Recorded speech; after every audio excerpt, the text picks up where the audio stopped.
Bien, en la clase anterior, chicos y chicas, nosotros estuvimos viendo la noción del debido proceso y vimos diferentes subgarantías que, descomponiendo un poco esa noción de debido proceso en su dimensión actual, hacen a las características del proceso justo, ¿no? Entonces nosotros nos preguntábamos cuándo era justo un proceso, y más allá de que la noción de justicia es bastante subjetiva, si nosotros nos atenemos a los parámetros constitucionales y convencionales, no obstante, podemos objetivar esa noción y ver si un determinado proceso cumple con los requisitos que nosotros podemos ir encontrando en las diversas convenciones y a partir del artículo 18, ver si configura los rasgos tipificantes de un debido proceso, que son, como decía Calamandrei, ¿no? Más que nada garantías. Son garantías, el proceso en sí mismo es una garantía.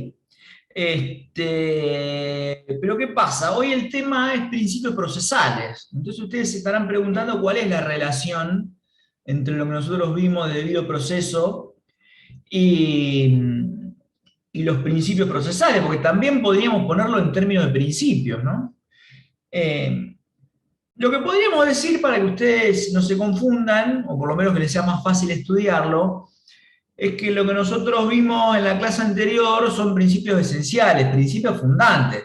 Fíjense que si nosotros desarmamos lo que vimos en la clase pasada, casi que ni siquiera podríamos hablar de un Estado moderno, constitucional, republicano y democrático de derecho, ¿no? De poco me serviría el acceso a la justicia en términos formales si eso después no tuviera una garantía o un correlato de acceso en términos materiales, y no solamente de acceso, sino de permanencia, y no solamente de acceso, permanencia, sino de igualdad real de oportunidades dentro incluso del proceso. Lo que nosotros ya vimos, ¿no? Las tutelas procesales diferenciadas, ¿no? Como herramientas de acceso a la justicia, ¿no? Son dispositivos que tienden a igualar a las partes dentro del proceso, ya sea con normas concretas que otorgan ventajas, o bien lo que decía Berizonce, ¿no? Los institutos orgánicos funcionales. Los fueros especializados en sí mismos también son una manera de tutela procesal diferenciada. Entonces, los principios que vamos a ver hoy en realidad vienen a ser reguladores de todo eso que nosotros vimos. Son principios, sí, pero más bien de tipo regulador. ¿Por qué les digo esto? Porque son características con las cuales nosotros vamos a poder,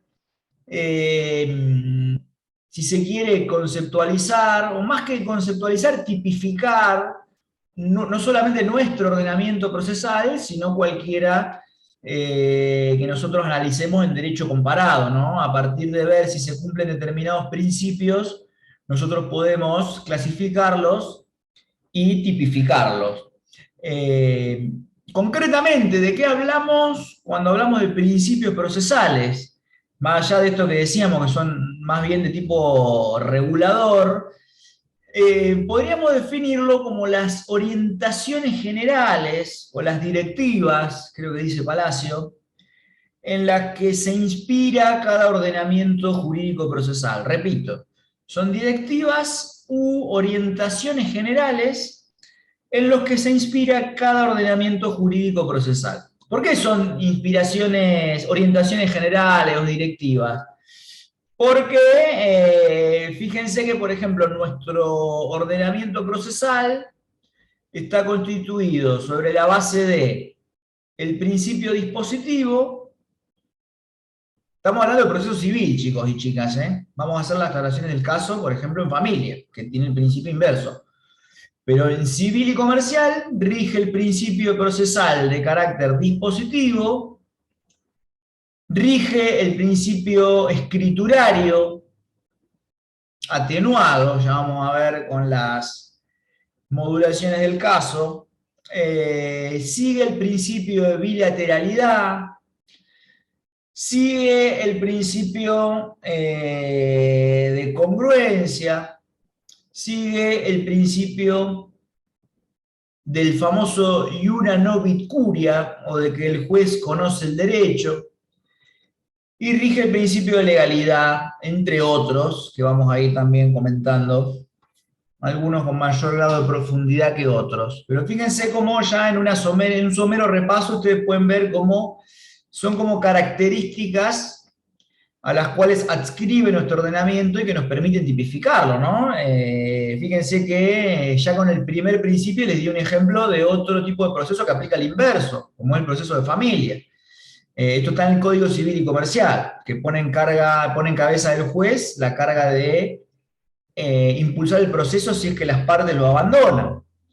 Hay otros ordenamientos procesales que rige, por ejemplo, en vez del escriturario, el principio de oralidad, como el proceso penal, o en alguna medida el proceso laboral, que es oral en instancia única. Entonces fíjense cómo dentro de un sistema respetuoso del debido proceso, ¿sí? Con esas normas, esos principios esenciales que vimos en la clase anterior, aún cumpliendo con todo eso, puede haber otros principios reguladores, que son estos que vamos a ver hoy, que aún siendo disímiles entre los distintos fueros, respetan las reglas del debido proceso. Por eso decimos que son unos y otros son principios, pueden ser vistos en clave de principios, nada más que lo que vemos hoy es lo que la doctrina le llama principios reguladores. Y de ahí que el proceso civil tome ciertas características que le permiten tener un rostro propio, ¿no? Más allá de que los otros fueros, si tienen alguna diferencia, también cumplen con las normas del debido proceso, o pretenden cumplirlas, ¿no? Bien, algunas cuestiones que son importantes, que después suelen dar lugar a dudas o a confusiones. ¿De dónde surgen los principios procesales? A veces en las mesas libres o finales, lo primero que le sale decir al alumno o alumna es que del código. Bueno, sí, pero también de otras fuentes, ¿no? Imagínense que la bilateralidad, que nosotros lo vimos en la clase anterior como una parte del debido proceso, si nosotros nos remontamos en la pirámide normativa, lo vamos a encontrar en el artículo 18 de la Constitución y en muchos tratados y pactos, pero específicamente en el Pacto de San José de Costa Rica, artículos 8 y 25. ¿Se acuerdan que hicimos un comentario puntual de ese tratado también? Surge también de las constituciones locales. Entonces nosotros vamos a encontrar principios procesales no solamente en la Constitución y en los tratados, también en las constituciones provinciales. En leyes, ¿qué tipo de leyes? Y tenemos leyes de derecho común. Fíjense que el Código Civil y Comercial está plagado de normas procesales. Ya vamos a ir viendo cuáles. Pero está lleno de normas procesales y de principios. Fíjense el ejemplo que dimos del proceso de familia. Tiene un capítulo íntegro que habla de los procesos de familia. Y en ese capítulo consagra varios principios.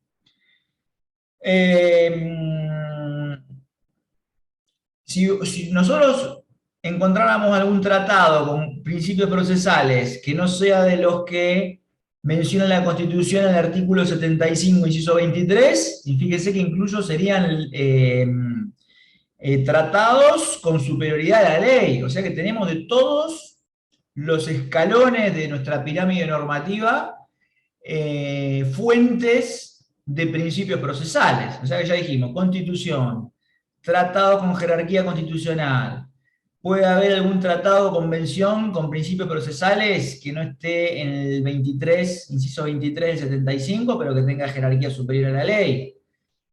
Hay principios procesales en leyes, como el Código Civil, hay principios procesales en leyes provinciales. Imagínense que nuestro Código Procesal es una ley provincial. En la ley de mediación hay principios también, y es una ley de la provincia. Incluso puede haber principios en decretos, ¿por qué no? Finalmente, las acordadas de la Corte Suprema podrían también consagrar principios procesales. Lo vamos a ver más adelante, pero fíjense que cuando la Corte regula la manera de las formas, digamos, de presentar escritos y de realizar audiencias, ciertamente está aplicando y a la vez consagrando determinados principios, ¿no? El principio de lo digital por sobre lo analógico es un principio procesal también. ¿Cómo que no? Es un cambio de paradigma rotundo. Y eso no lo van a encontrar en el Código Procesal. Va a estar en diversas acordadas de la Corte que nosotros vamos a ir estudiando a lo largo del curso. Bien, entonces si alguna vez le preguntan ¿de dónde salen los principios procesales? Bien, las fuentes son estas. Fíjense que es una multiplicidad de fuentes y de distinta jerarquía, ¿no? Las más importantes están en la Constitución, y después, desandando la pirámide kelseniana, vamos a encontrar en todos los escalones la posibilidad de que surja alguna regla o principio que se proyecte sobre el proceso para delinearlo, tipificarlo o estipular alguna orientación general, ¿no? En consonancia con el concepto que nosotros ya vimos. Otra pregunta que es bastante común hacerse y que la hagamos también en las mesas finales o libres. La pregunta de a quién están dirigidos. Y ahí uno rápidamente le sale decir que a las partes y al juez, lo cual es correcto, ¿no? Pero fíjense cómo algunos principios también están dirigidos al legislador. Y volvemos a poner como ejemplo la bilateralidad. No podría el legislador bonaerense consagrar un proceso consistente en, vamos a suponer, un proceso completamente monitorio, ¿no? Donde no tiene intervención el demandado, sino hasta la sentencia definitiva. Eso sería inconstitucional, violaría el debido proceso en los términos que vimos en la clase anterior.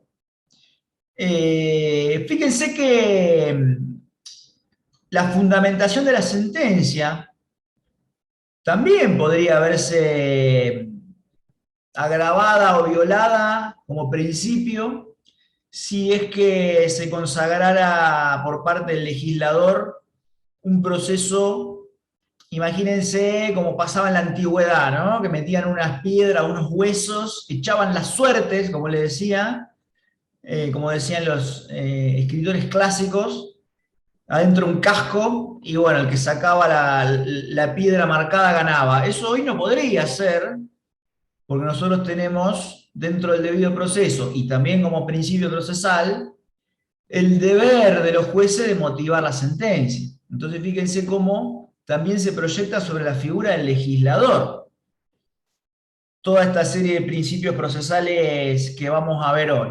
Entonces, repasando, las fuentes son múltiples, no solo el código procesal. Y los sujetos hacia quienes van dirigidos los principios procesales no solamente tienen como destinatario al juez o a la jueza, sino también a las partes y sus colaboradores y auxiliares, sino también incluso al legislador, que para, digamos, consagrar un código procesal, tiene que partir de la premisa de respetar no solamente el debido proceso en los términos que ya lo vimos, sino por lo menos algunos de estos principios procesales. Ya vamos a ver cuáles podría cambiar y cuáles no. La bilateralidad debería respetarla de cajón. Lo mismo que el principio dispositivo. Podría estar atenuado, pero recuerden que en civil y comercial siempre hablamos de derechos patrimoniales y sí, marginalmente hay derechos en juego que son de orden público, ciertamente los hay. Por eso ustedes se acordarán, ahora el plan nuevo consagra derecho privado, antes se llamaba derecho civil. Me parece una denominación errónea, porque el derecho civil no es completamente privado o patrimonial. Pero bueno, ciertamente predomina el carácter pecuniario de los derechos en juego, lo cual haría que la regla siempre deba ser el principio dispositivo. Bueno, ¿por qué son importantes los principios procesales? Porque eso también es oportuno remarcarlo. Porque a priori se presenta como un tema demasiado teórico, ¿no? Entonces, rápidamente uno puede pensar, ¿y para qué voy a estudiar esto si es muy teórico, tiene un grado de abstracción muy alto? Bueno, la respuesta es ambivalente. Sí, sí, puede parecer abstracto y teórico, pero la verdad es que los principios procesales después nos ayudan no solamente a interpretar la norma cuando tiene algún tipo de oscuridad, sino también a resolver situaciones puntuales que no están previstas. Fíjense que los códigos, aun cuando pretenden regular la mayoría de las conductas, nunca alcanzan a cubrir todo, digamos, supuesto o escenario que pueda llegar a presentarse. Y a esto no escapa el derecho procesal. Nuestro código, si bien es bastante largo, tiene 800 y pico de artículos, muchas situaciones puntuales no están previstas. Entonces ahí aparecen los principios procesales para ayudarnos a dilucidar algún tipo de situación que no haya sido prevista por el legislador. Después ya, y más desde el punto de vista académico, como les decía al principio, nos ayuda a identificar los tipos de proceso, porque si vamos al derecho comparado no funciona en todos los lugares igual, no funciona en todos lados igual. En Estados Unidos, por ejemplo, hay que ver qué tipo de proceso, pero es predominantemente oral.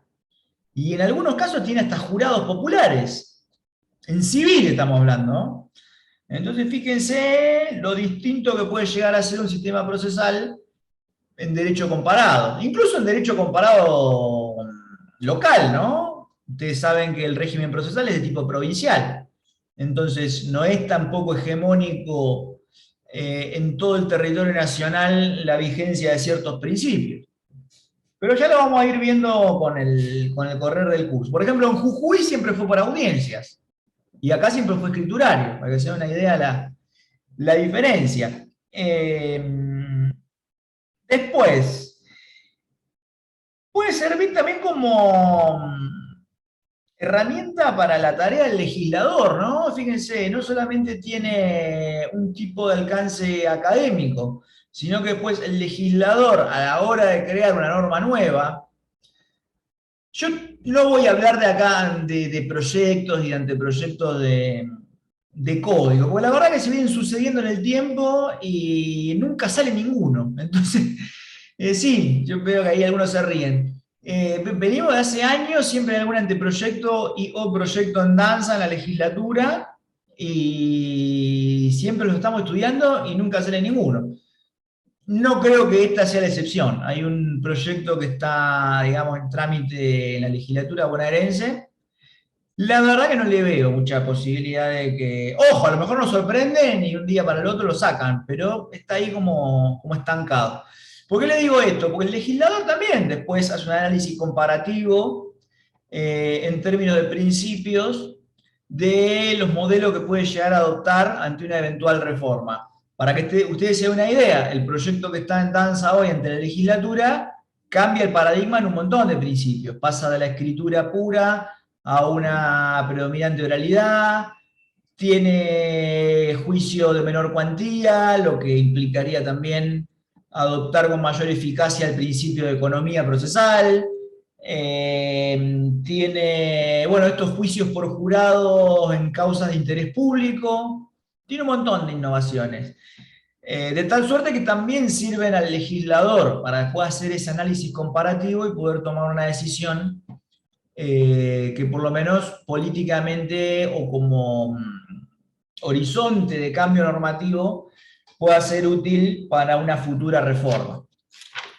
Bien, ¿y cuáles son estos principios? Que más allá de que algunos ya los nombramos, vamos a hacer un breve repaso por los más importantes. Yo no los voy a comentar todos, chicos y chicas, nada más voy a hacer un punteo de los más importantes. Después ustedes tienen ahí algunos trabajos donde se hace un poquito más de hincapié en cada uno. Yo nada más los voy a repasar y los voy a ir comentando, sobre todo con palabras un poco más llanas y con algunos ejemplos que nos sirvan para bajarlo un poco a tierra.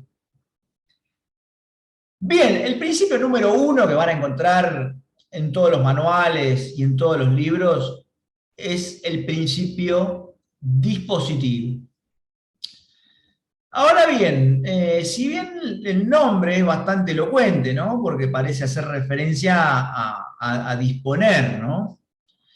Y todo esto que tiene que ver con la disposición de hechos o de derechos, a mí me gusta traducirlo para que ustedes puedan entenderlo bien al ejercicio de las cargas que hay adentro del proceso.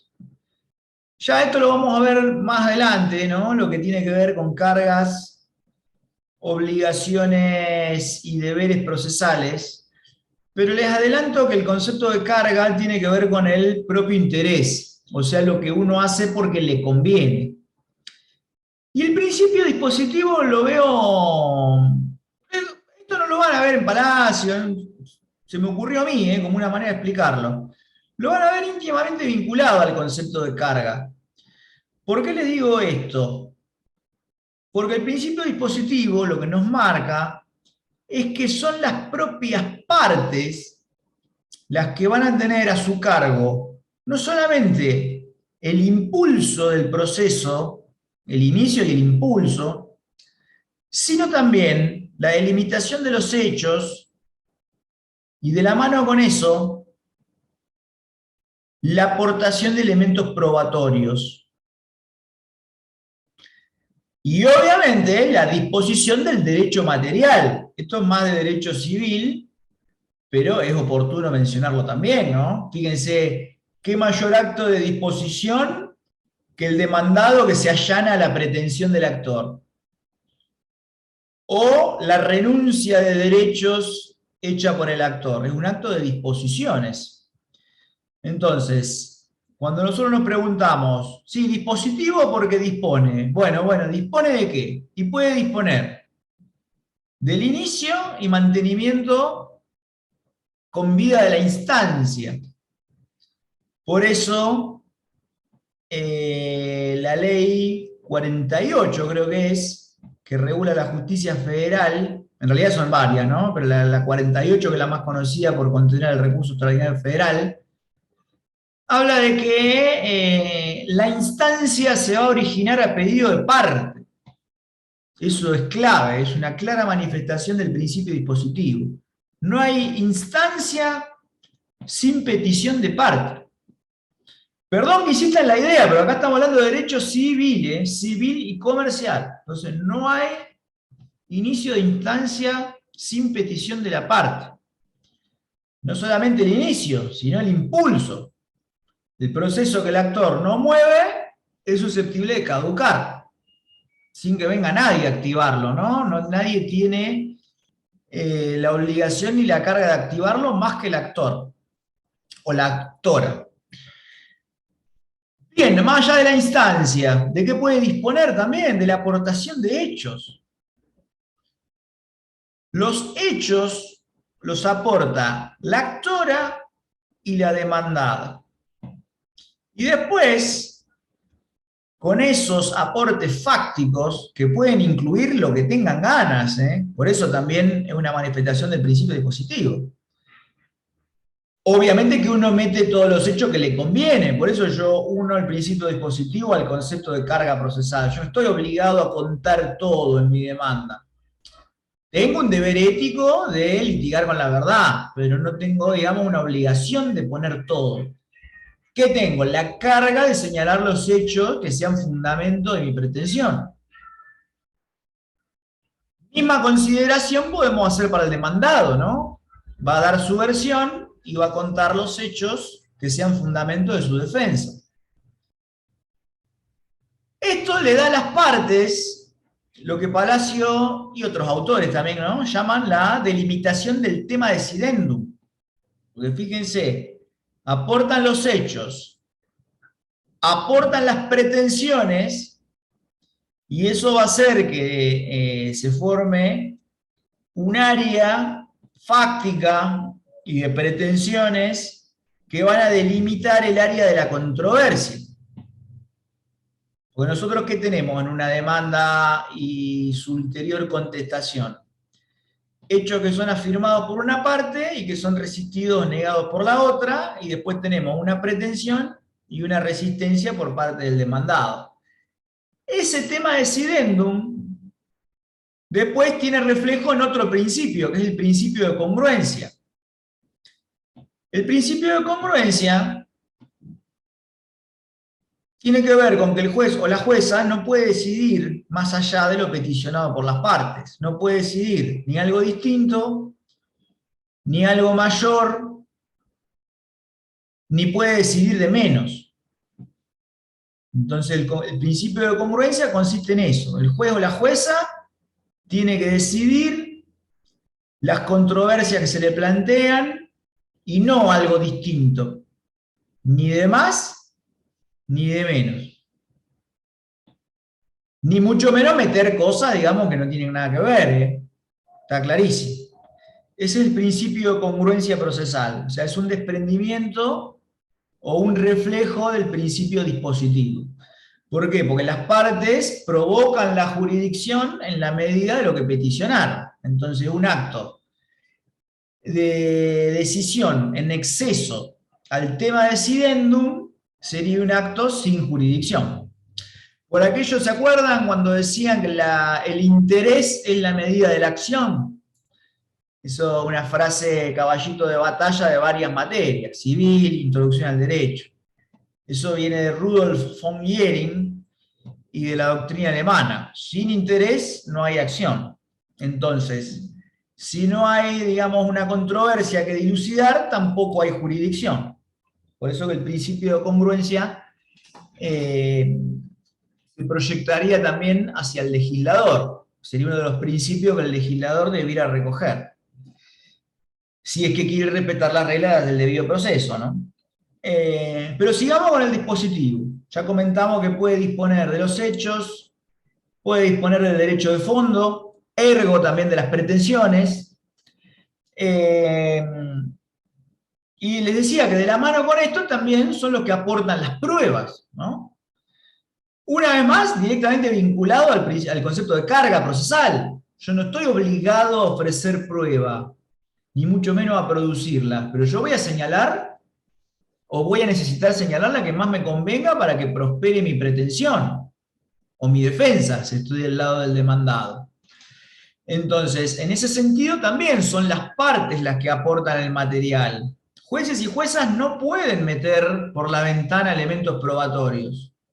Fíjense que sería violatorio del principio dispositivo, en alguna medida de la congruencia, y también sería violatorio de la bilateralidad, porque todo medio de prueba puede ser controvertido por la otra parte. Entonces, si a mí el juez o la jueza me mete por la ventana un medio probatorio que ninguna de las partes pidió, estamos complicados. Fíjense la cantidad de principios fundantes que estaría violando un juez o una jueza con solo introducir un medio probatorio no previsto.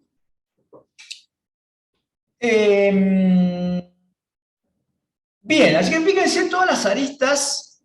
Tiene más, ¿no? Solamente por nombrar lo más sustancial o importante a los efectos de limitar la noción del principio dispositivo. Pero fíjense la cantidad de facetas o aristas que tiene.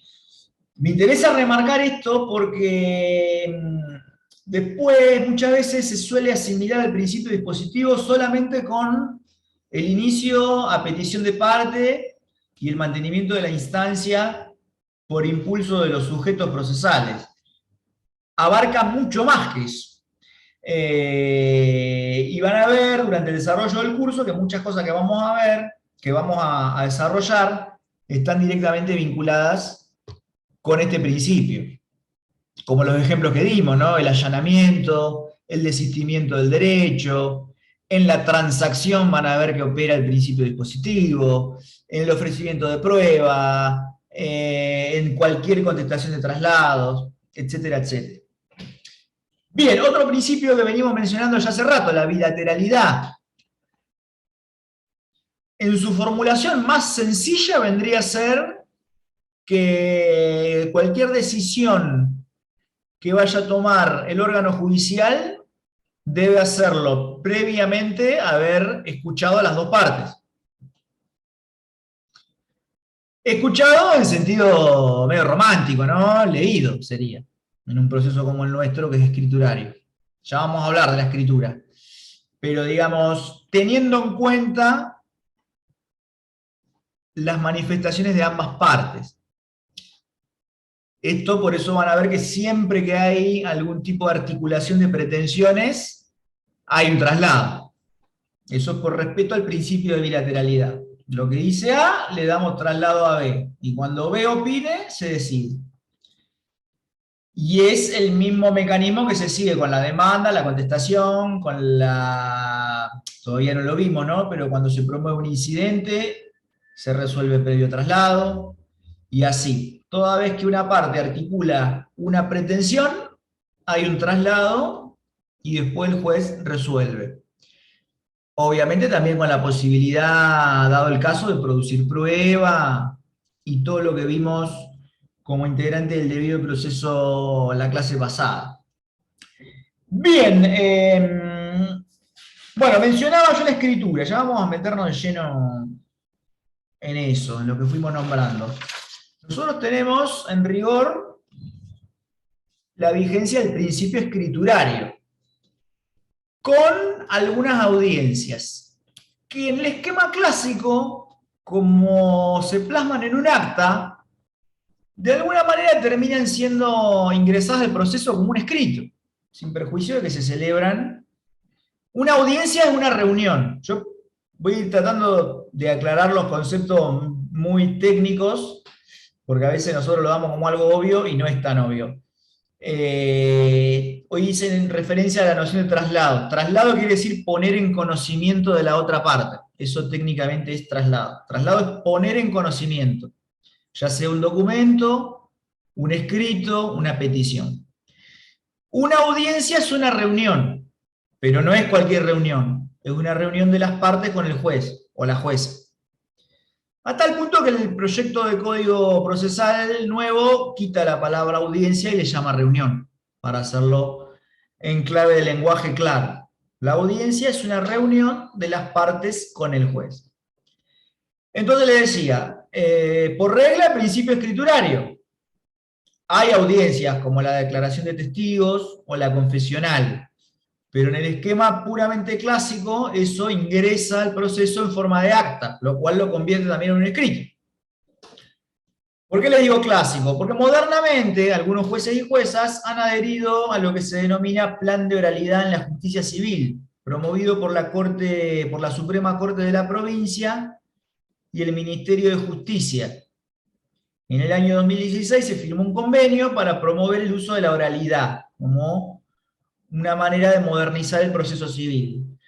Algunos jueces y juezas de la provincia, unos cuantos, porque son más de la mitad, adhirieron voluntariamente. Entonces, tiene un montón de características, ¿no? Nada más los efectos de nuestra clase, yo se los voy a sintetizar, en que el proceso deja de ser puramente escriturario y se transforma en un proceso mixto, con partes escritas y partes en audiencia. Concretamente tiene dos audiencias muy importantes: la preliminar y la vista de la causa, que es el juicio propiamente dicho. En estos casos, la audiencia debe ser videograbada, entonces se incorpora el video y no el acta. Para que se dé una idea del contraste, ¿no? En el régimen clásico, la declaración de testigos se transcribe íntegramente en un acta, por completo. O sea, todo lo que dice está tipeado por una persona. En el paradigma de la oralidad, no. El acta, entre comillas, si ustedes quieren, tiene lo esencial, ¿no? Los datos del testigo, la hora a la que empezó. Después lo que se hace es acompañar, o mejor dicho, agregar al expediente el enlace con el video de la audiencia. ¿Por qué se videograban? No solamente para que quede registro de lo que pasó, sino también como una manera de, me sale compeler, pero no sería exactamente el verbo, como para asegurar que esté el juez o la jueza en la audiencia. Porque en el esquema de oralidad, el que preside la audiencia es el titular del órgano. A diferencia de lo que pasa en el esquema clásico, que ustedes van a ver cuando empiecen a leer el código, que va a decir algo así como que si nosotros necesitamos la presencia del juez, hay que pedirlo. Lo que leído a contrario sensu te da la pauta de que las audiencias no las preside el juez, lo hace un audiencista, que es un empleado del juzgado. En el mejor de los casos te tocará un funcionario, un auxiliar letrado, pero en general no es el juez. Entonces, pero ya vamos a ver en qué consiste el plan de oralidad, ¿eh? Lo vamos a ver cuando hablemos de prueba. Nada más algunos datos para que ustedes entiendan el contraste. Sí. Dijiste audiencia preliminar, ¿y la otra audiencia cómo se llama, que es el juicio? Vista de la causa. Vista de la causa. Audiencia de vista de causa. Que más allá de su nombre medio ampuloso, es el juicio. Es el juicio. Ahí van los testigos, van los peritos, declaran las partes. Es el juicio propiamente dicho. Porque de ahí te va con la sentencia. O si bien no la dicta en el momento, digamos, concluye la causa y lo único que queda es el dictado de la sentencia definitiva. Por eso que es el juicio propiamente dicho. Y no como en el esquema clásico donde la audiencia es un acto procesal más. Es un acto procesal más. No quiere decir nada, digamos, respecto de la culminación del proceso.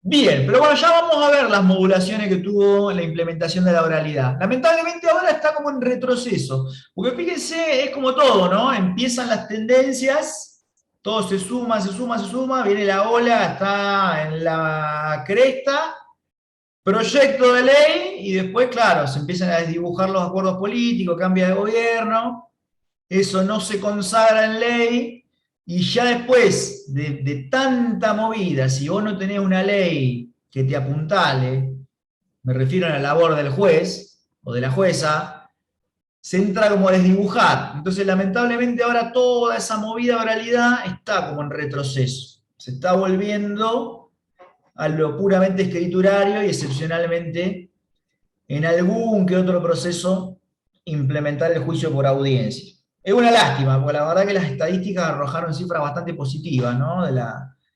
Del juicio por audiencias. Pero bueno, sigamos adelante. Otro principio fundante, el de la legalidad procesal. En nuestro sistema las formas están establecidas en la ley y deben respetarse. Bajo pena de nulidad, ¿no? Ya vamos a ver igual que en nuestro sistema las nulidades son relativas. Acá hay una diferencia muy importante con civil. Cuando ustedes vieron civil 1 o privado 1, habrán visto la teoría de las nulidades. Y habrán visto que había nulidades absolutas y nulidades relativas. Bueno, en procesal, civil y comercial las nulidades son todas relativas. En criollo, si no se queja nadie, los actos se convalidan. Por ejemplo, yo puedo haber traslado de demanda en un papiro, metido en la patita de una paloma mensajera. Si la otra parte contesta la demanda dentro de los 15 días que marca la ley y no dice absolutamente nada, el acto procesal aparece convalidado, porque cumplió la función que debía cumplir según la norma de rito. Nadie va a decir, ah, bueno, no, es nulo, no hay nulidades de oficio. O si las hay, son muy, muy, muy raras. En general, las nulidades procesales son relativas. Son todos los actos convalidables y saneables. El ejemplo de la paloma es muy burdo, ¿no? Pero imagínense, cédula que viene sin copias. Si la otra parte la contesta, todo bien. Cédula es un medio de notificación procesal que consiste en una suerte de formulario que se llena con las disposiciones judiciales que se quiere notificar. y se dirigen a la persona o al domicilio procesal de alguno de los sujetos involucrados en el proceso. Yo a medida que voy tirando algo nuevo lo voy como aclarando. La notificación por cédula, una cédula es eso, es un formulario que se completa con los datos de la persona a la cual vamos a notificar y la disposición judicial que se quiere, o que se requiere, no que se quiere, ¿no? Que se requiere notificar por ese medio. Ya vamos a ver también que la cédula, como la concebíamos en la era del papel, está tendiendo también a, no digo a desaparecer, porque en los casos donde hay domicilio real, necesariamente va a ser de papel la cédula siempre, salvo que se invente un método más moderno, ¿no?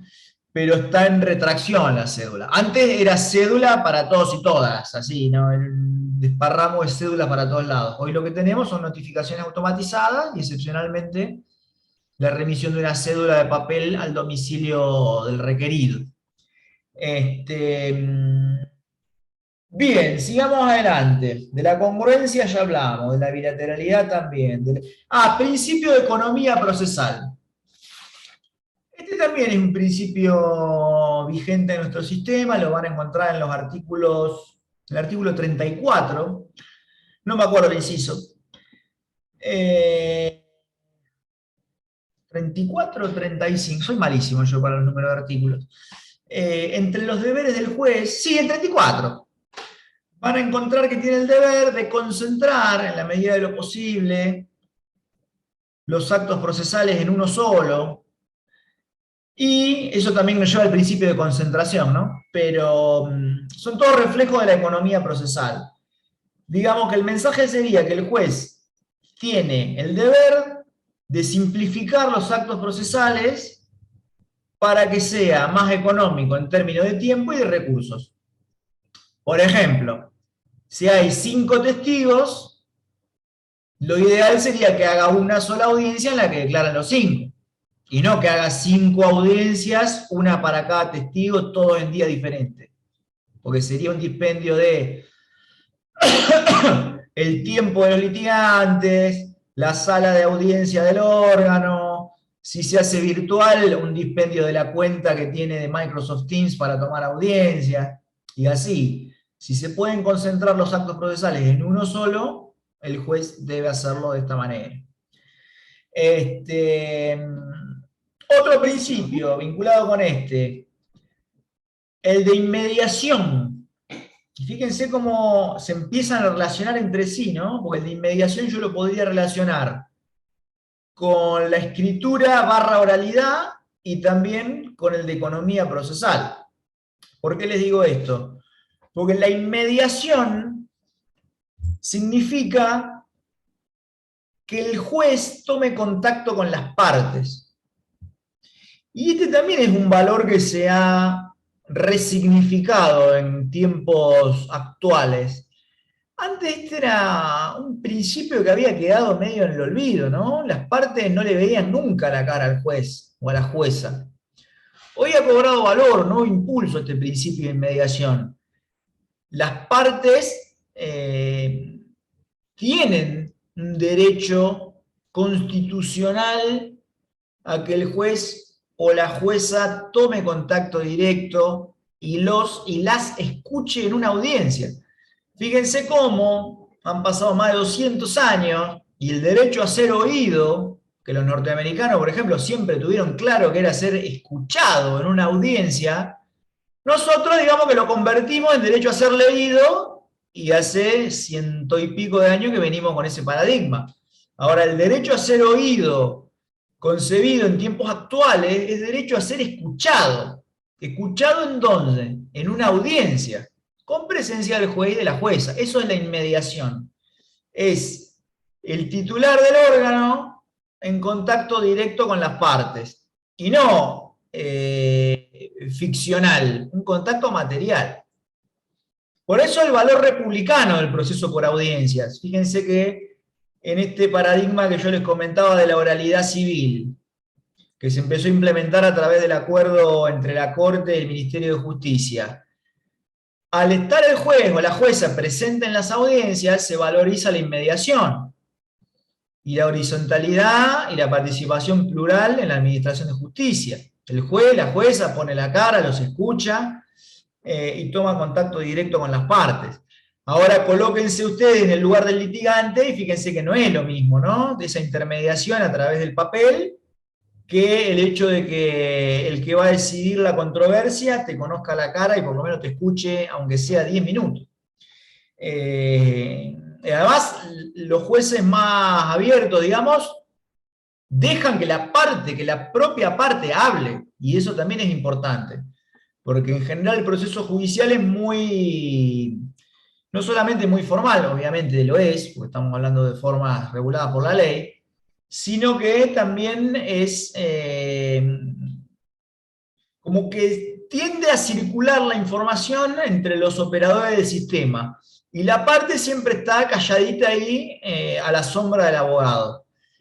El cambio de paradigma hacia la oralidad también fomenta que las partes se expresen, por eso no se habla tanto de confesional, sino como declaración de parte, que a veces parece un cambio en el vocabulario, pero digamos desde lo simbólico tiene una connotación mucho más amplia. No es lo mismo la parte que está callada ahí, y a veces ni lo hacen pasar a la audiencia. O sea, aunque suene difícil de creer, a veces la parte va y se queda en el pasillo. No es lo mismo eso a que la parte tome participación, porque fíjense que incluso lo paradójico, ¿no? Participar viene de ser, de tomar parte, y la parte no participa, o sea, es una locura. Entonces, modernamente la inmediación se está revalorizando, con la presencia de los sujetos procesales en las audiencias, tomando la palabra y expresando, aunque sea a través de algunos minutos, su pensamiento personal. Lo cual requiere de abogados y abogadas nuevas habilidades, ¿eh? Andrea. Sí, que en función a eso, en lo escrito también se está instalando el lenguaje claro. Tal cual, sí. Sí, no, ni hablar. Y en audiencias también, porque fíjense cómo se empiezan a relacionar todas las cosas que vimos. De la mano con la inmediación viene el lenguaje claro, porque imagínense que si está la parte en una audiencia, el juez o la jueza lo invita a tomar la palabra, o si es que tiene algo para decir, y el hecho de que también esté escuchando implica que todo lo que están hablando tienen que dejar de hablar en latín y las pavadas que dicen siempre las audiencias para empezar a hablar en un lenguaje que sea comprensible por los clientes, que en la mayoría de los casos no son abogados ni tienen nada que ver con el sistema de justicia. Lo que después se proyecta también en los escritos. Tienen que venir con lenguaje claro, porque están destinados al ciudadano. Entonces es todo un cambio de paradigma. Pero bueno, ya vamos a ir hablando en cada parte específica de este tema. Lo vamos a ir ampliando. Un principio que no había cerrado, que era el de legalidad. Fíjense que si bien las formas están reguladas por la ley, el derecho procesal es de carácter instrumental. Es un derecho que sirve para algo. Por eso se dice que es instrumental. ¿Por qué? Porque los derechos de fondo, derechos materiales, se ejercen adentro del proceso. Entonces, las reglas procesales tienen un fin, que es el de servir para algo. ¿Para qué? Para poder lograr la paz social a través de un proceso justo. Entonces, por eso se dice que tiene un fin instrumental. De tal suerte que estos dos principios pueden estar en tensión, pueden estar tensionándose, de hecho lo están. La legalidad por un lado versus la instrumentalidad de las formas. Este es el tema que se trata, entre otros, en el fallo Colalillo y en Euler, que creo que ya les dije que lo lean, pero por favor se lo voy a repetir porque son muy importantes. Lean Colalillo y Euler, porque acá trata la Corte de la Nación esta tensión, cómo resolver esa puja entre la legalidad procesal y el cumplimiento de las formas, el estricto cumplimiento de las formas, con la instrumentalidad y consecuentemente la plasticidad que debe tener a veces el proceso para satisfacer esa necesidad de lograr la paz social a través de un proceso justo. Los fallos no son largos, pero no los vamos a comentar por una cuestión de tiempo. Pero como mensaje, digamos, señero de la Corte, que ha dicho que el proceso, si bien está pegado a las reglas establecidas en la ley, no debe transformarse en el cumplimiento caprichoso de formas o de ritos, a punto tal de consagrar la forma por la formalidad misma. O sea, no es un principio el cumplimiento caprichoso de la norma, no. El principio es que las leyes reglamentan el procedimiento, en armonía con el hecho de que es instrumental. Entonces tiene que servir. ¿Servir para qué? Para un proceso justo, para alumbrar la verdad material de la controversia, que no es una verdad trascendente. Esto también lo dice la Corte, no es la verdad de Dios o la iluminación, no. ¿La verdad cuál es? La que razonablemente se puede inferir de los hechos que están comprobados en la causa. Esa sería la verdad material, la verdad del expediente. Y si no está en el expediente, el juez no puede cerrar los ojos ante una verdad material. Esto es lo que pasó en Colalillo. Pero bueno, yo no les quiero spoilear el fallo. Como mensaje institucional tenemos esos. El proceso no es el cumplimiento caprichoso de ritos. El proceso tiene una finalidad, que es dilucidar controversias apuntándole a la verdad material.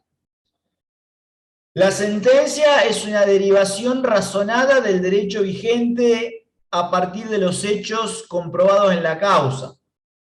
Eso, digamos, son las líneas tendenciales que nos despliegan el fallo Colalillo y Euler, y los que resuelven en algún punto la tensión entre estos dos valores, legalidad procesal y la instrumentalidad de las formas. Y lo que decía también Colalillo, ¿no? El juez no puede cerrar los ojos ante la verdad. Sí, Carlos. O Jorge, ¿cómo te dicen? De las dos formas, está todo Bueno, bien. Jorge. Sí. No, que Colalillo lo tengo, digamos, se encuentra fácilmente. Ahora, Olier no lo pude bajar. Todos en el Drive, chicos. Ah, ¿ves? Porque Está no lo busqué todo ahí. en el Classroom, tienen todo. Está ahí. Todo. Okay. Tienen los libros, los fallos. Porque Olier es de una cámara, digamos, no es de la No, Corte. es de la Corte de la Nación, ¿eh? Los dos son de Corte de Nación. ¿Los dos? Ah, sí, okay. Los dos. Pero cada vez que hacemos referencia a algún material está en el Classroom. Está ahí, listo, perfecto. 100% del material está ahí. Sí. Bien, chicos y chicas, hay más principios. Por una cuestión de tiempo, vamos a dejar acá. Porque los más importantes, de algún modo ya los comentamos. Bien, ahora sí, nos vamos a meter en el tema que propuso Jorge. Profe, una pregunta. Sí, Viviana. Del fallo Colalillo. Entiendo que el juez, digamos, se agrega una prueba y el juez desestima esa prueba. No, lo que ocurre es lo siguiente. Es decir, no puede introducir esa variación, no la acepta. Claro, pero no la introduce el juez, ¿eh?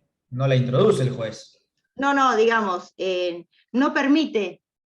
Claro. No permite la variación. La Corte le dice que, ahí es donde la Corte le dice que sin perjuicio de la legalidad procesal, el juez no puede cerrar los ojos ante la verdad material. Porque ¿qué había pasado en Colalillo?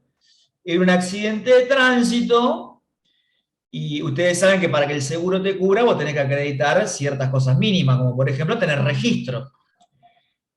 Sí. Colalillo solicita un oficio informativo al municipio para que informe si tenía registro o no.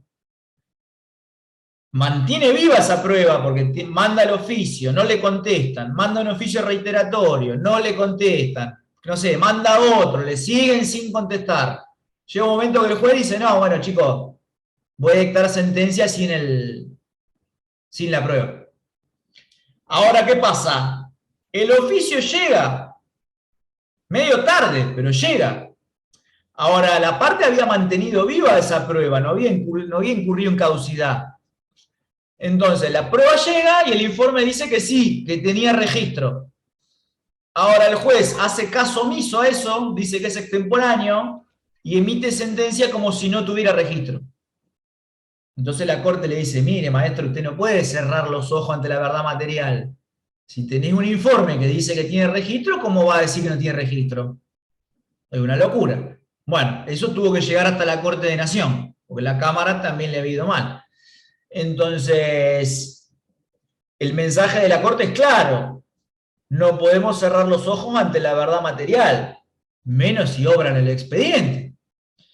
Y también lo reta, entre comillas, diciéndole, el proceso no es un cumplimiento caprichoso de rituales formales, a punto tal de convertir al proceso en un valor en sí mismo.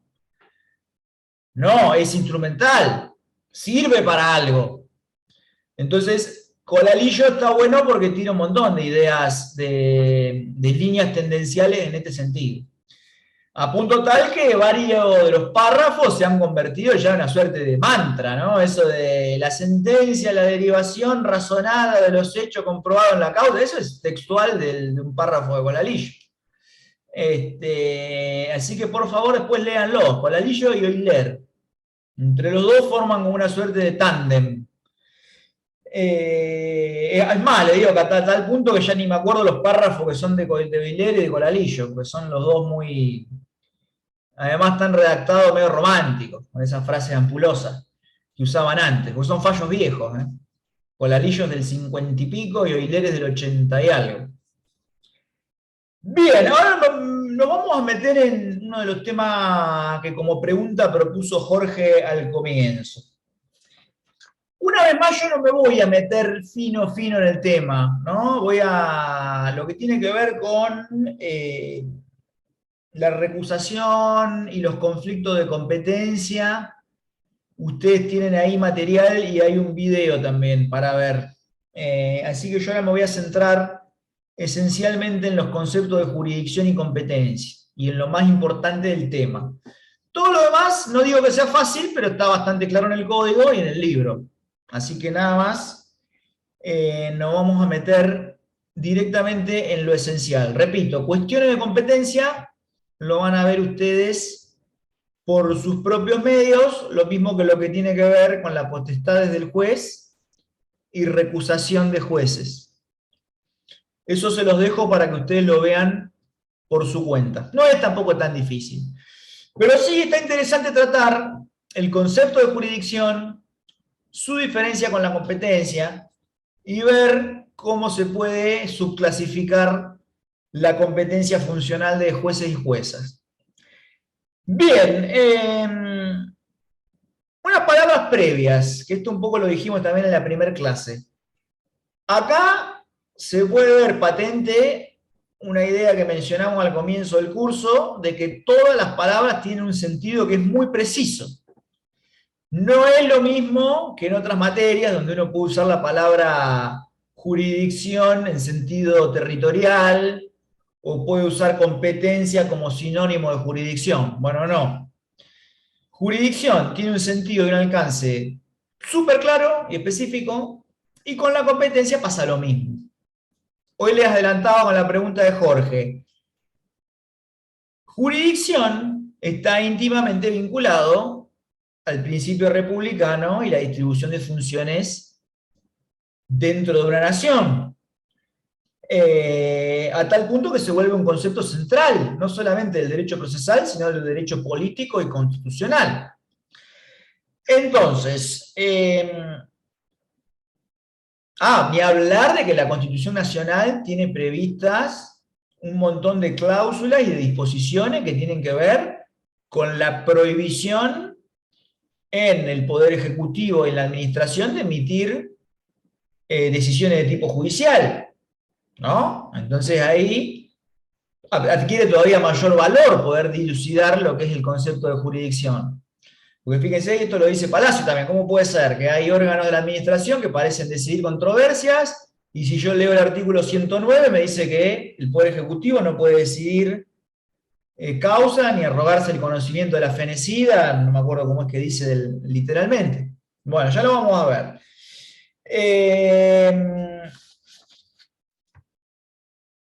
Fíjense que Couture brinda una definición de jurisdicción bastante analítica y en lo personal es una de las que a mí más me gustan por la precisión que tiene conceptualmente a la hora de definir la función jurisdiccional. Ahora por ahí, para no pifiarle, la leemos. Pero está buena. Yo dentro de las que leí es la que más me cerró. Porque es tan precisa que no deja, digamos, ni por exceso ni por defecto, situaciones puntuales por fuera. Sí, me voy a permitir leerla, para no pifiarle, porque la tengo acá. Porque una vez más, fíjense que las palabras que usa tampoco son casuales, todas tienen un sentido muy preciso. Fíjense que dice Couture. Es una función pública. O sea, ya arrancó patada al pecho. No habla ni de poder, no. Habla de función, lo cual ya marca la cancha en el sentido de que adscribe la teoría de la distribución de funciones dentro del Estado. Y ustedes lo habrán visto en Político con Jelinek. Bien. Función pública, o sea que la pone en cabeza del Estado. No es una función que pudieran llegar a ejercer los particulares. Dice, función pública realizada por órganos competentes. O sea que ya nos da una pincelada en el sentido de que además es orgánico, no habla de una persona con nombre y apellido. Está hablando de que son órganos. Competentes del Estado, ¿no? Lo cual ya nos empieza siquiera por lo menos a señalar el camino de la competencia también, de que no es lo mismo, porque dice órganos competentes, lo que nos viene a decir implícitamente que es que por competencia entendemos establecidos anteriormente al hecho de la causa y delimitado, digamos, en su quehacer de manera anterior, ex ante. Entonces, fíjense, ninguna de las palabras que usa es casual. Dice, función pública realizada por órganos competentes del Estado, con las formas requeridas por la ley. Fíjense, medio veladamente es una remisión al principio de legalidad procesal. En virtud de la cual, por un acto de juicio, se determina el derecho de las partes. Fíjense que no dice se determina el derecho de las partes, no, dice por un acto de juicio, lo que implica también la fundamentación de la sentencia, ¿no? Como el producto de un razonamiento. Por eso dice de un acto de juicio. Determinando el derecho de las partes, o sea, te está diciendo, bueno, tus derechos llegan hasta acá y a partir de aquí empiezan los del compañero.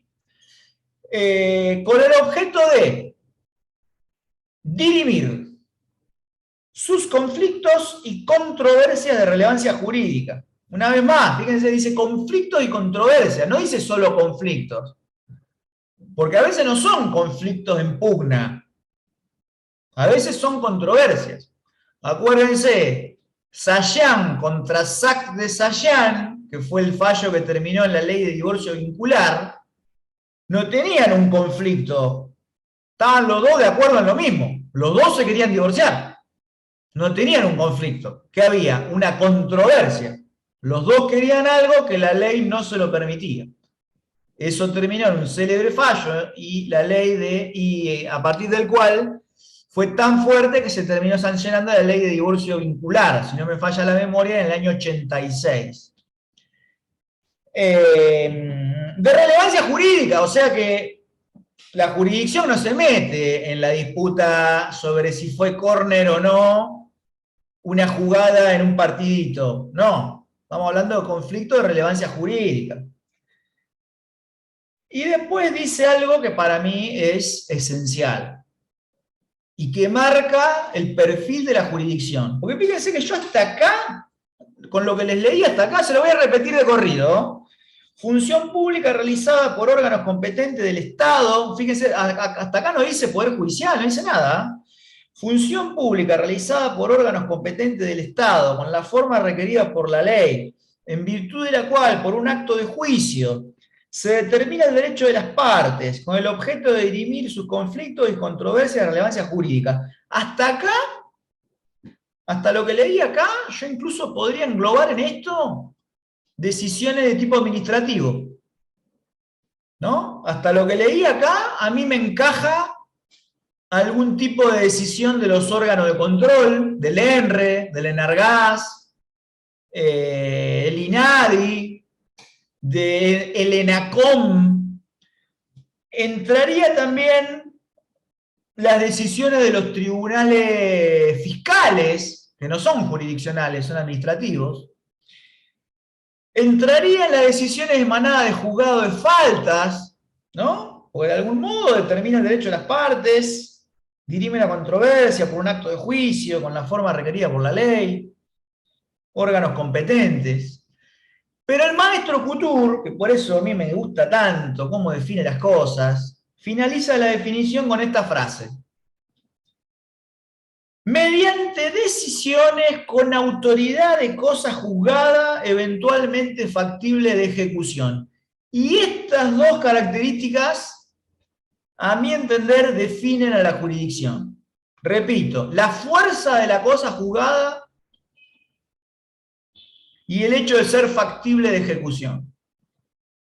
Y acá empiezo a responder la pregunta de Jorge.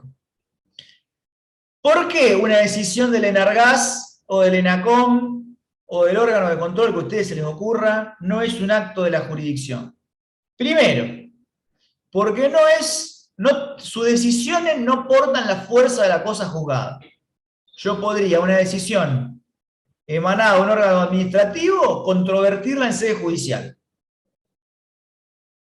Todas.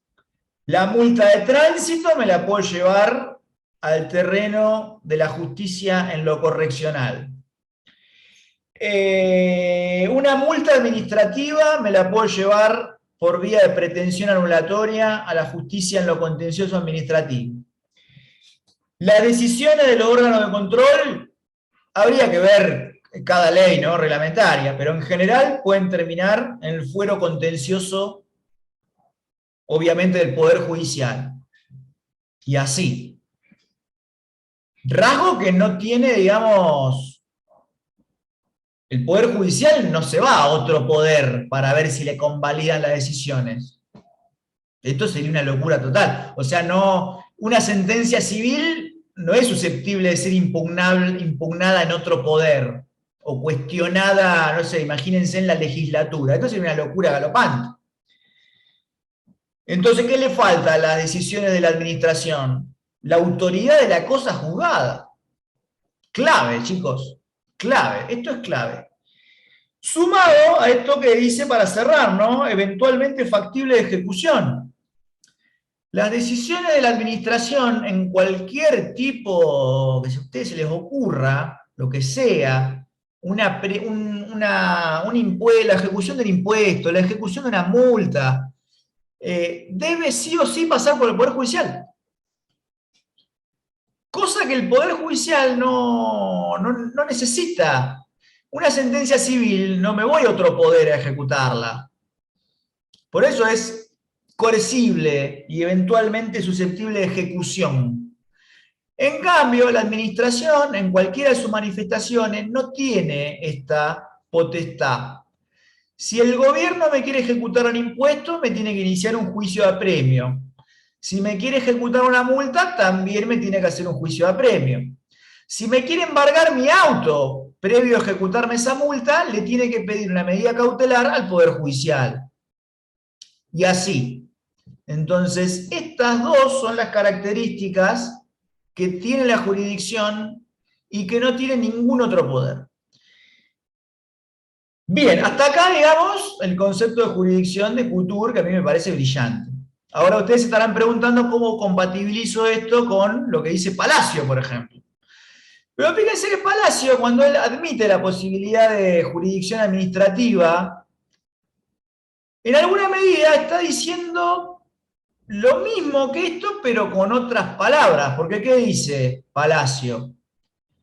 Dice, bueno, sí, podría haber jurisdicción administrativa, porque de hecho la hay, y da estos ejemplos, ¿no? Los órganos de control, la justicia de faltas. Dice, sí, podría haber jurisdicción administrativa, siempre y cuando sea revisable por el Poder Judicial.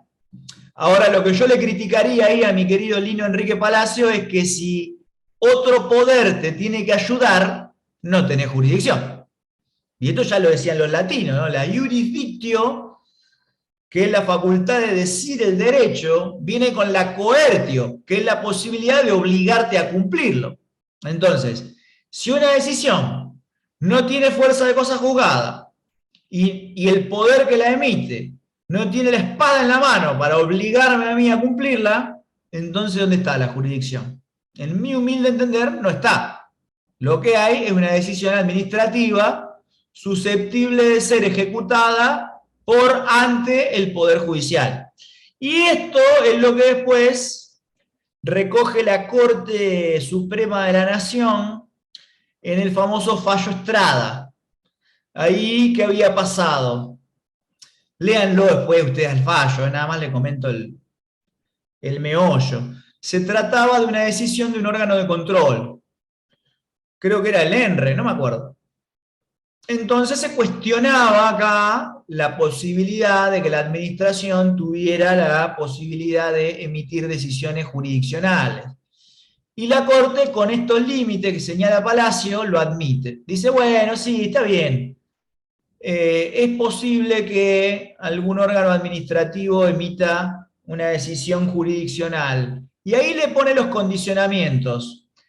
Dice, primero, que el órgano de la administración tenga cierta independencia, o sea, no podría ser ni el presidente ni el gobernador.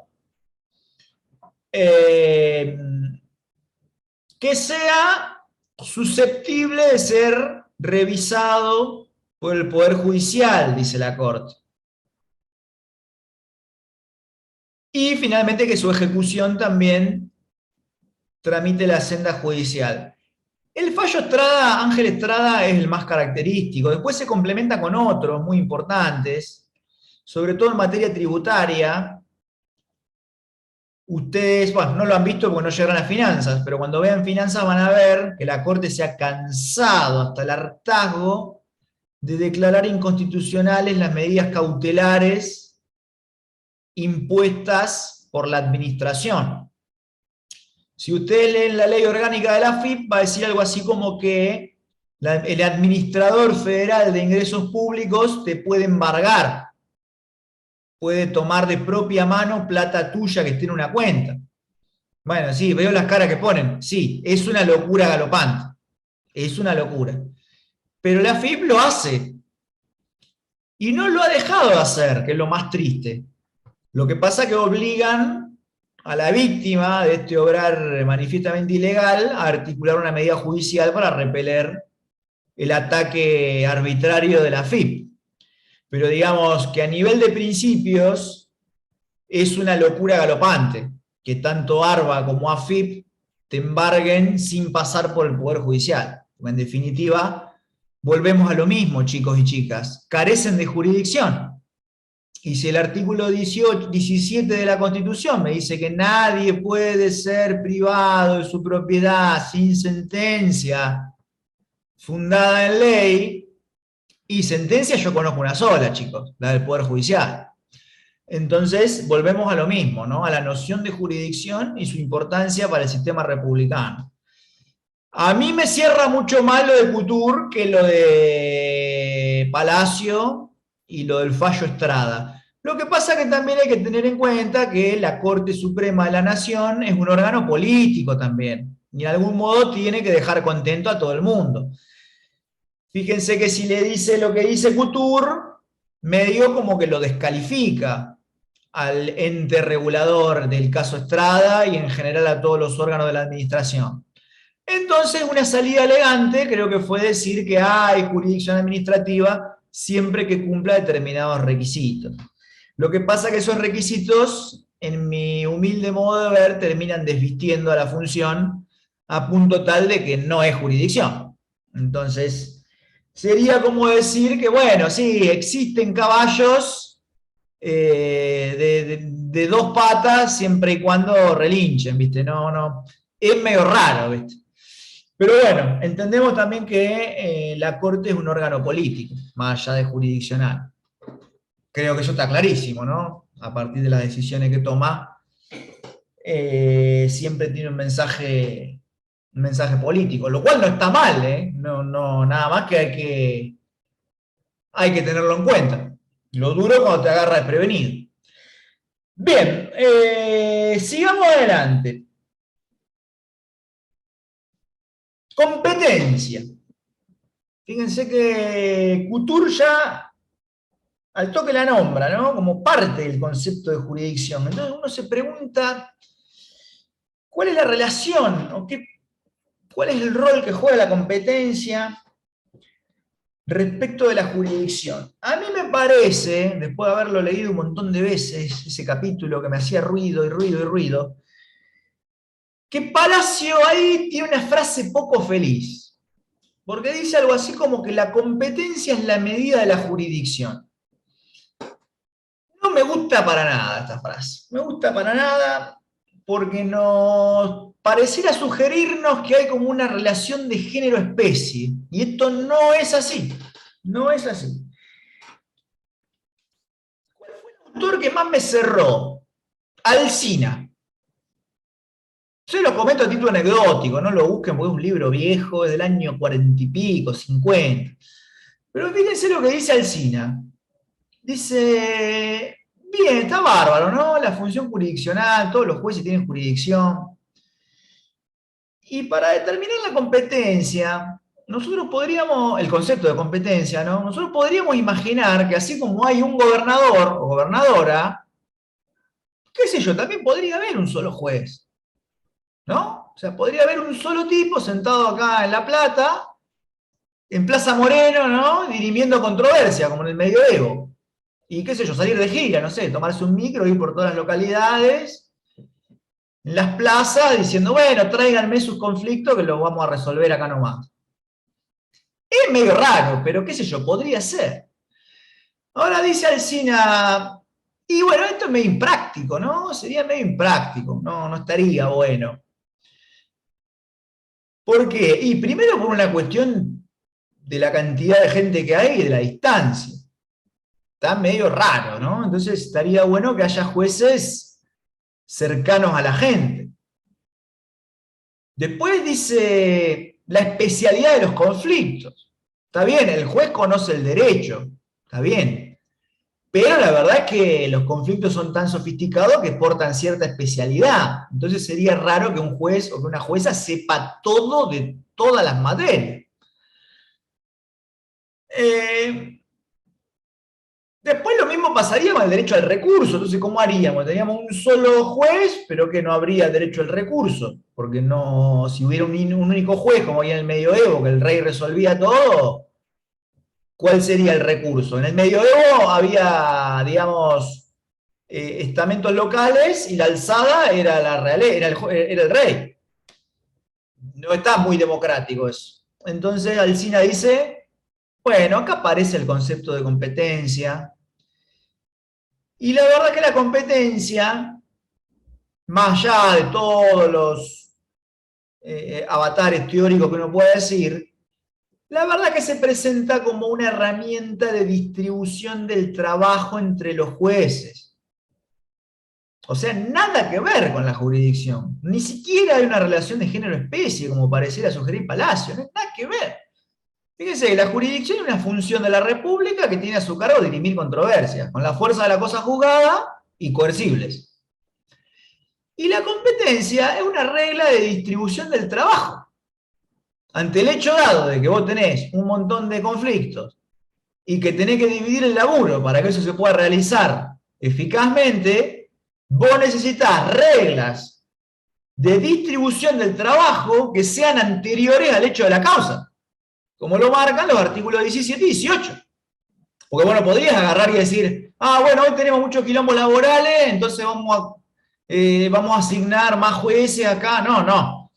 La competencia, la distribución responde a una regla objetiva, anterior al hecho de la causa. Y esas son las reglas de competencia. Repasando, la jurisdicción es una función de la República, dirime controversias, con la cosa juzgada y la coerción. Y la competencia es una regla objetiva de distribución del trabajo entre los jueces. Viéndolo de esa manera, cierra todo de una manera bastante armónica, porque como verán, no tiene nada que ver una cosa con la otra. Todos los jueces tienen jurisdicción. Todos, porque es íncito a su investidura. Vos sos juez del Poder Judicial, bárbaro, tenés la jurisdicción. Fíjense que eso explica, por ejemplo, que un juez incompetente pueda dictar medidas cautelares. Uno dice, pero ¿cómo puede ser? Yo tengo un juez, es incompetente. Lo cual, ¿qué quiere decir? Que a priori no tendría que ser él el que decide una causa. Pero puede dictar una medida cautelar. Entonces, ¿cómo será esto? Claro, eso es porque todos los jueces tienen jurisdicción, pero no todos son competentes. Entonces, esa potestad funcional dentro de la República la tienen todos los jueces. Ahora, la competencia como regla objetiva de distribución del trabajo se va a encargar de definir antes del hecho de la causa quién se va a hacer cargo de cada conflicto. Ahí está la ONU. De ahí que después vienen, en un segundo grado de análisis, las reglas de competencia. Eso también se lo voy a dejar para que lo vean ustedes, chicos y chicas. Artículo 5, creo que es, del Código Procesal. Las reglas de competencia se las dejo a ustedes. Ahora bien, ¿cómo se clasifican las diversas reglas, ¿no?, de distribución de competencias? La más importante, que no se pueden olvidar jamás, chicos y chicas, y esto es pregunta de final, es la distinción entre la competencia federal y la local. Esa se la olvidan siempre.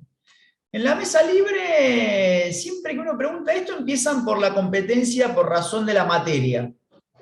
Lo cual está bien, ¿no? Nosotros dividimos las materias en civil y comercial, laboral, familia, contencioso administrativo, penal, incluso hay un juzgado notarial.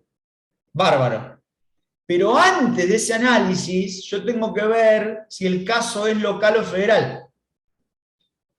Por la importancia de la competencia federal, fíjense que la única incompetencia que puede declarar un juez en cualquier momento de la causa es la federal.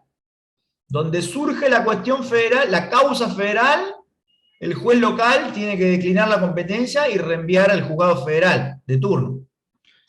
Entonces, fíjense lo importante que es. Además, la propia Constitución Nacional tiene algunas materias de índole federal, y ni hablar de todas las leyes federales que hacen foco en determinada cuestión, abstrayéndola de la justicia común y mandándola al fuero federal. Entonces, esa es la primera de las competencias, de la clasificación de las competencias que ustedes tienen que mirar. La primera pregunta es, ¿mi conflicto es federal o local?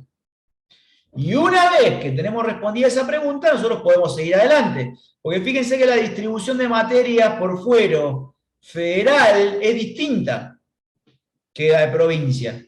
Fíjense, yo les dije, en provincia tenemos civil y comercial, contencioso administrativo, laboral, de familia, dentro de lo que es materia no penal. Y en federal, los juzgados del interior son multifuero. ¿Qué quiere decir esto? Que va a haber juzgados federales penales y el resto de los juzgados son civil, comercial, contencioso administrativo y de la seguridad social. Todo en un mismo juzgado. O sea, tiene todo, para que se dé una idea. En Capital Federal no, En Capital Federal sí tienen fueros. El fuero federal está dividido en seguridad social, contencioso administrativo federal, civil, pero digamos en el interior, que por ahí es lo que más nos importa a nosotros, bueno, estamos en la capital, el juzgado federal es multifuero. Y tienen, pero lo que se les ocurra, fíjense que tienen cuestiones de ciudadanía, cuestiones tributarias, todo lo que tiene que ver con órganos del gobierno federal, amparos, lo que se les ocurra, son totalmente multifuero. O sea, vos tenés penal y todo lo demás. Sí, Jorge. Acá hay un juzgado nuevo donde yo vivo que es Pehuajó. Y acá es multifuero directamente, no hay un penal, ¿viste? Y un multifuero. Ah, Sino mirá. el que crearon, y lo mismo pasa en Junín, digamos, después está dividido en secretarías. Claro, exactamente, exactamente. Buenísimo tu comentario, Jorge, porque me da pie para decir otra cosa. Si ustedes quieren ver la distribución de las competencias federales, hay que ver cada ley. Fíjense lo que dice Jorge. En Pehuajó y en Junín es plurifuero, ya no es multifuero, agarra todo, hasta penal.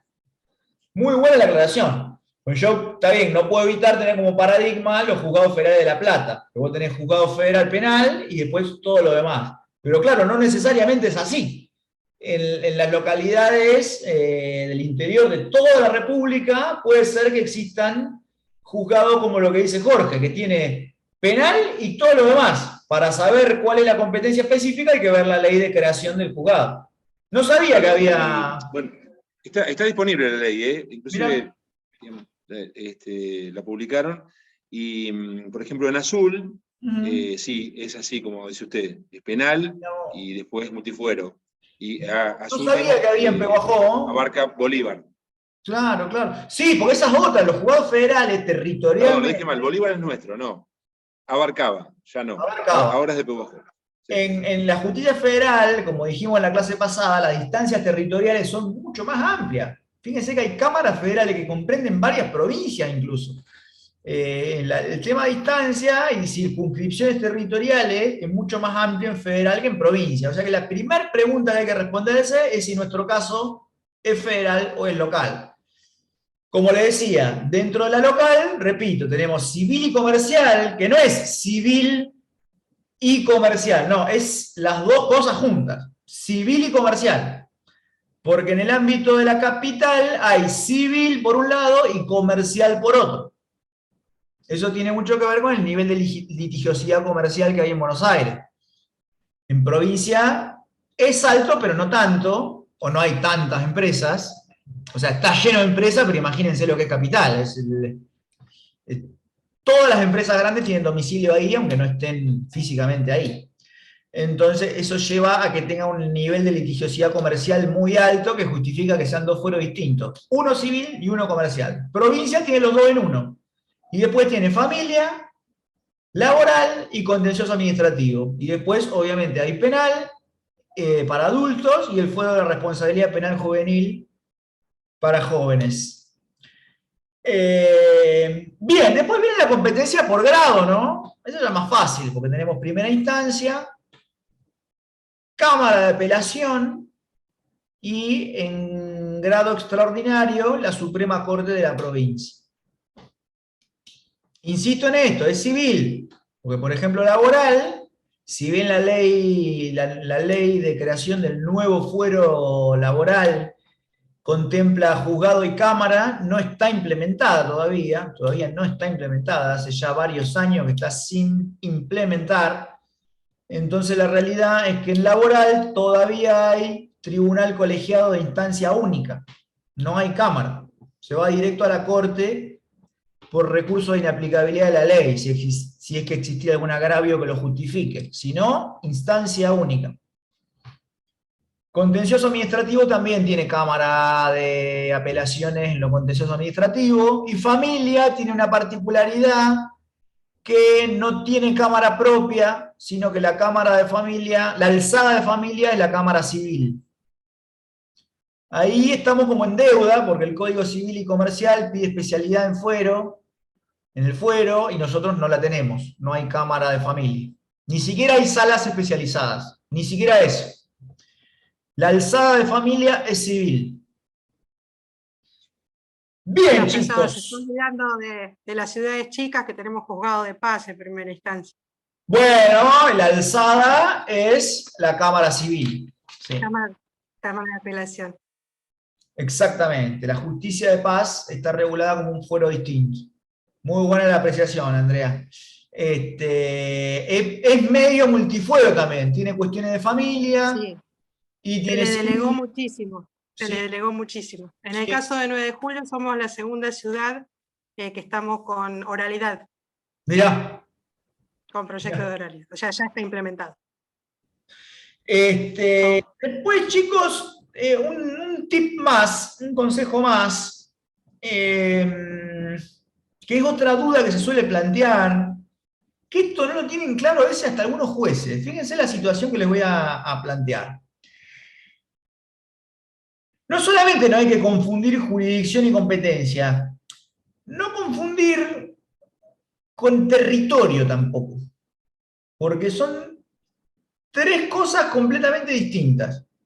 Repasemos. La jurisdicción es una función del sistema republicano. La competencia es una regla para ver cómo se divide el laburo.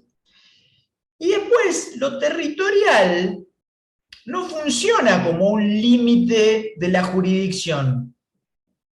Lo voy a decir de vuelta porque entiendo que es una idea ya hasta ahora medio complicada.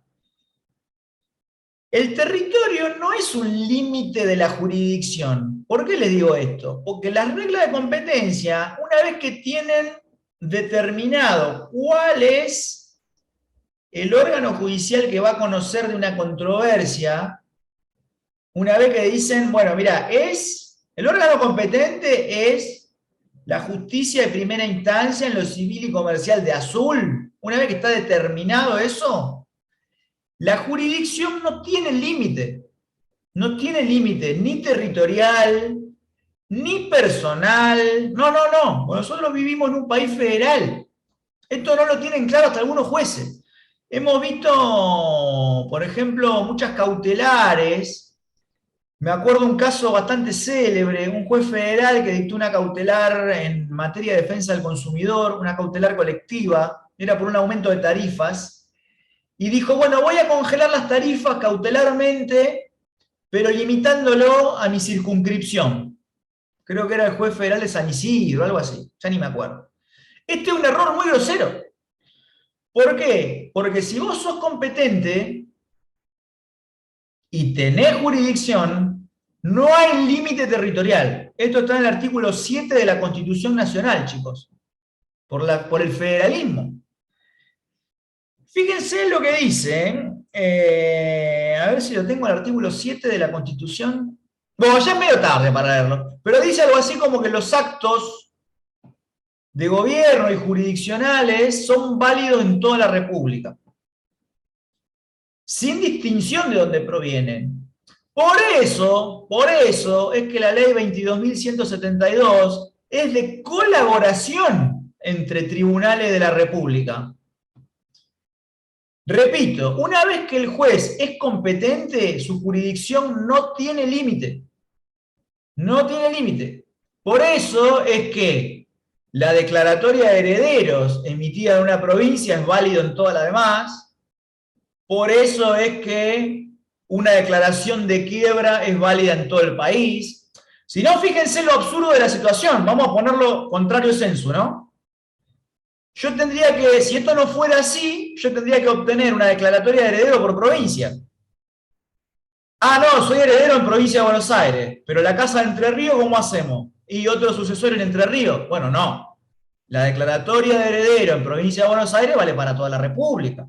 Si a mí me declaran quebrado en Córdoba, estoy quebrado en todo el país. Si yo me divorcio en Entre Ríos, estoy divorciado en todo el país. No necesito una por provincia, sería hasta ridículo. Sería ridículo. Las medidas cautelares. Un juez o una jueza de la provincia de Buenos Aires puede ordenar el secuestro de una cosa en Córdoba. Y ustedes dirán, ¿cómo puede ser? Si un juez de provincia. Sí, más vale. Pero todos los jueces tienen jurisdicción según las reglas de la competencia. Si la jueza competente es la de Buenos Aires, no tiene límite territorial para ejercer su jurisdicción. Va a pedir el secuestro de la cosa, así esté en Córdoba, en Entre Ríos, en Jujuy, en Tierra del Fuego. De ahí que lo que pide es colaboración al órgano de la otra provincia para lograr hacer la diligencia de secuestro. Porque obviamente, claro, no llega con la policía de acá hasta allá. Necesita la colaboración del juez del lugar. Pero digamos, como acto emanado de la jurisdicción, es perfectamente válido. y se proyecta hacia toda la República. Artículo 7 de la Constitución Nacional. Finalmente, y para que después ustedes lo miren, no lo vamos a hacer acá, la competencia material por fuero, si ustedes quieren delimitarla bien, porque esto les va a servir para un montón de dudas que le van a venir, es inevitable leer las otras leyes de procedimiento. Si ustedes quieren saber cómo está caracterizada la competencia material del contencioso administrativo, tienen que ver la ley 12.008. Si ustedes quieren saber cuál es la competencia material de la justicia laboral, tienen que leer la 15.057, artículo 2. Ya dije que la civil está en los artículos 5 y 6 del Código. Si ustedes quieren saber la competencia de familia, tienen que ver el artículo 827. Si ustedes quieren saber la competencia del fuero penal, tienen que ver el Código Procesal Penal entre los artículos 19 a 34. Y ahí van a tener el panorama completo, chicos, en lo que hace a la delimitación de las controversias. Bueno, un pequeño comentario nada más, porque no vamos a llegar, como bien lo habíamos previsto al comienzo, a ver el tema de sujetos procesales. Solamente algunos consejos, que lo decimos también en el video, yo nada más que para que se lo lleven, aunque sea anotado acá. Algunos tips como para estudiar partes y terceros. Tip número 1. Nuestro sistema procesal no admite el proceso de partes, digamos, múltiples. Tenemos actora y demandada. No hay más que eso. Repito, nuestro sistema procesal no tiene lo que en otros países, o lo que Palacio llama el tercero excluyente. No hay un todos contra todos, no existe acá. Hay actora y demandada, esas son las dos partes. Si hubiera un caso de alguien que está en contra de la actora y de la demandada, eso se resuelve mediante la acumulación de procesos. Traducido al criollo, si yo tuviera a Jorge, a Viviana y a Vanessa, los tres disputándose una cosa, el caso podría ser Jorge contra Viviana sobre reivindicación, y habría otra causa que sería Vanessa contra Viviana, también sobre reivindicación. Y esas dos causas tramitarían juntas. Pero no existe el todos contra todos. Eso sí existe, por ejemplo, en el derecho norteamericano. Acá Palacio le llama tercero excluyente. Eso no existe. Es actora o demandada. De la mano con esto, ¿qué pasa con los terceros? Porque ustedes estarán preguntando, ¿qué onda? Este Abán me dice que hay solo dos partes, actora y demandada. ¿Qué pito tocan los terceros? Bueno, el tercero se lo llama así mientras está fuera del proceso. Imagínense que ustedes van arriba de un micro, ¿no? Entonces, el que está esperando el bondi en la parada es un transeúnte. Está parado ahí, al lado del palo, esperando que el micro estacione. Una vez que el transeúnte se sube, y seguir llamándolo transeúnte sería una pavada. Es un pasajero ahora. Es un pasajero más. Del mismo modo, el tercero, del cual solo puedo predicar que es tercero cuando todavía está afuera, una vez que se incorpora al proceso, pasa a formar parte de uno de los dos bandos, actora o demandada. Ahí está la clave de por qué dicen siempre el tercero se transforma en parte. Bueno, es por eso. El tercero yo lo puedo llamar tercero cuando está afuera. Cuando se incorpora se suma a uno de los dos bandos, actora o demandada. Otro consejo para entender el tema, esta vez terceros. Porque cuando estudien terceros, va a ser inevitable hacerse un matete en la cabeza. Nada más yo voy a tratar de que eso se amortice un poco. Porque se lo voy a bajar a la realidad. Tercero hay de dos tipos. Puede ser un tercero que se presenta voluntariamente o un tercero que es convocado al proceso a pedido de parte. La verdad, chicos y chicas, que el tercero que le llaman voluntario, o sea, ese que se presenta espontáneamente, la verdad que es medio raro. Es medio raro porque nadie anda por ahí diciendo, uy, a ver en qué pleito me puedo meter, como el meme ese de que está atrás de un árbol con la... No, eso no existe, no hay nadie que esté agazapado atrás de un árbol esperando un proceso para meterse. Al revés, la gente le escapa a los procesos. Entonces el tercero voluntario es medio raro. El tercero voluntario aparece cuando en general se ve amenazado en algún derecho. Como por ejemplo el fiador. Imagínense que si yo soy fiador de Jorge, ¿no? Y me entero que a Jorge lo viene persiguiendo el banco francés, ponele.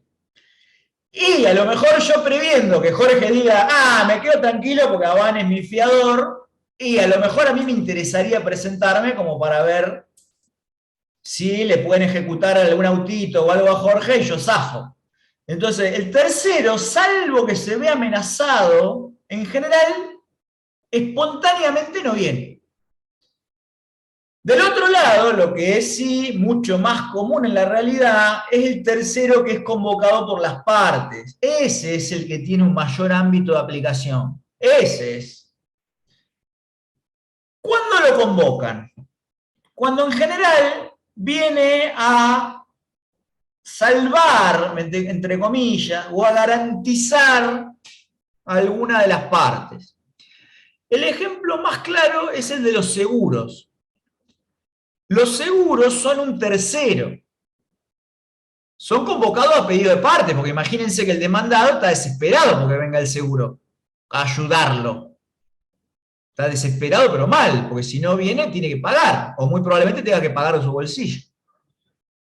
Entonces, la parte demandada lo convoca para que venga. Dice, mire, yo tengo un seguro, cítenlo. Estaría buenísimo que venga. Cuando lo convocan,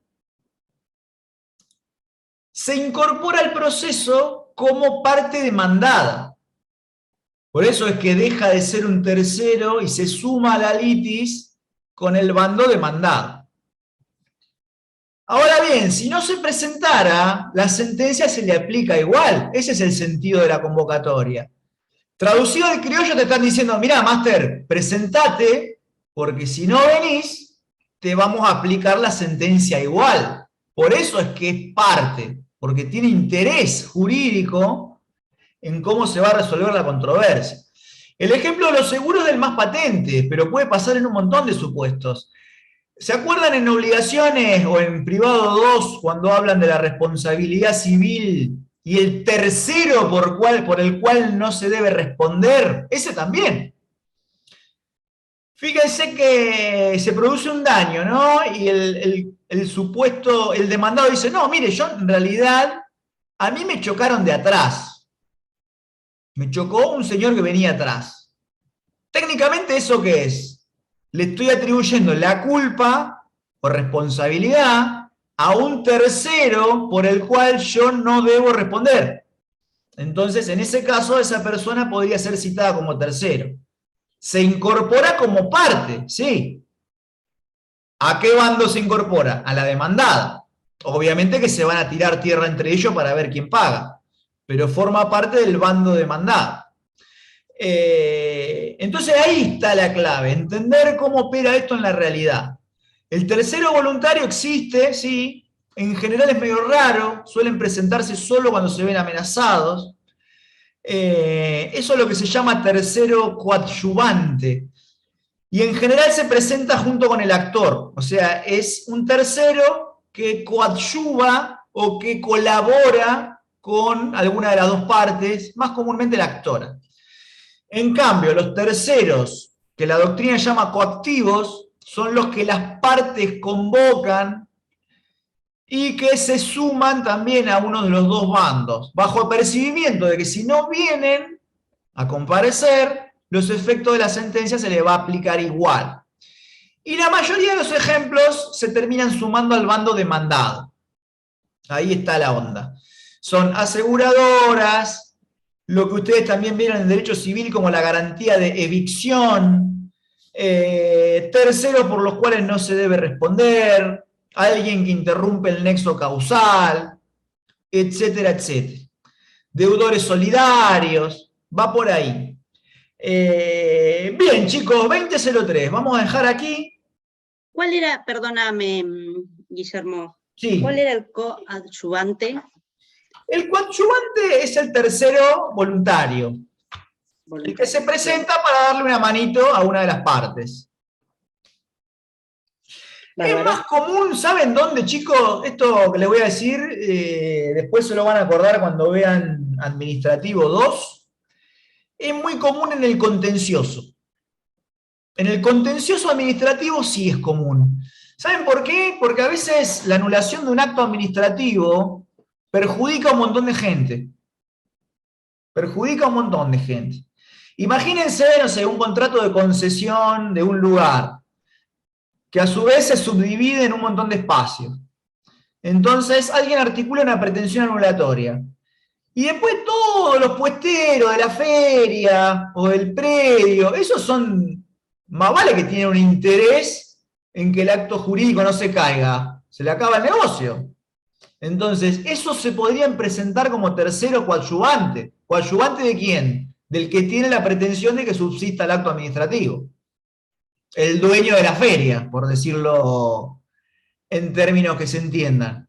Entonces, en el ámbito del derecho administrativo, donde la mayoría de los casos van por pretensión anulatoria de actos administrativos, ahí sí tiene mucha virtualidad el tercero coadyuvante, porque cada vez que se pone en tela de juicio un acto administrativo de alcance más o menos general, va a haber gente perjudicada indirectamente, y esos tienen un interés jurídicamente relevante en que el acto se sostenga. Entonces van a aparecer una serie de terceros coadyuvantes que se presentan para bancar alguna de las dos partes.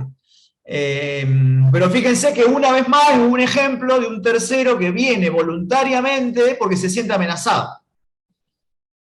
Pero en ningún caso ocurre que alguien diga, ah, qué bueno este proceso, vamos a meternos acá para nada, vamos a litigar un ratito, vamos a practicar metiéndonos. Al revés, la gente le dispara, le escapa al juicio. Así que bueno, chicos, les dejo como tarea para el hogar, ver mediación, ver los videos que hablan de partes, ver los videos que hablan de terceros. Y obviamente vayan anotándose las preguntas y el encuentro que viene las vamos resolviendo. ¿Les parece? Le quería decir algo breve. Dime, Jorge. Por ahí lo dije mal la pregunta al principio, pero no era mi duda sobre jurisdicción judicial o administrativa, sino era sobre contenciosa y voluntaria. Lo hablamos la semana que viene, digamos. Ah, yo la agarré por ese lado. No, te la respondo ahora. No, porque son las 8, compañeros, todos nos tenemos que ir, no hay problema. Te la respondo en 30 segundos. La jurisdicción voluntaria son juicios que en algunos países hasta son administrativos. Porque vos las necesitás como paso para otra cosa. Por ejemplo, el divorcio. En algunos países europeos es administrativo. Vos vas, creo que en Estados Unidos también, no es judicial. Vos vas a una oficina, vas al registro de las personas y decís, mirá, maestro, me quiero divorciar. Ah, buenísimo. Te ponen el sello y te vas. Acá los procesos voluntarios tienen esa naturaleza. Vos lo necesitas como un trámite previo para lograr una declaración que te permita obtener otra cosa. Por ejemplo, el divorcio, la sucesión, vos necesitas la declaratoria de heredero para poder transmitir una propiedad, y la autorización para contraer matrimonio, y así. Entonces, ¿y esos actos, entonces, se los engloba dentro de actos jurisdiccionales o no? Sí, en Argentina son jurisdiccionales. Sí. Porque una de las cosas que dice Couture es que eso no produce cosas juzgadas. Claro, ¿sabés por qué? Porque ya esto es un poco más fino, pero fíjate que en el concepto de jurisdicción, viste que dice, declarar el derecho de las partes, bueno, ahí haría un poco de ruido lo que es jurisdicción voluntaria, pero para entenderlo está bueno verlo así, es como que vos necesitas un trámite judicial para acceder, como puente para acceder a otra cosa. Autorización para contraer matrimonio, que es judicial, vos la necesitas para casarte. Autorización para salir del país, cuando se judicializa, es un trámite judicial que vos lo necesitas, ¿para qué? Para tomarte un avión con un nene a Brasil. El divorcio, vos lo necesitas para poder inscribirlo después en la partida de matrimonio y poder volverte a casar. El sucesorio, precisar la declaratoria de heredero para después transmitir bienes. Sí, a tal tutela punto que en también. otros países muchos de estos trámites son administrativos, como por Perfecto. ejemplo el divorcio. Bueno, chicos, después les subo el video. Ha sido un gusto estar con ustedes. Les mando un abrazo enorme y nos vemos el miércoles que viene. Gracias, profe. Gracias, Chao, buenas chicos, tardes. adiós. Chao, profe.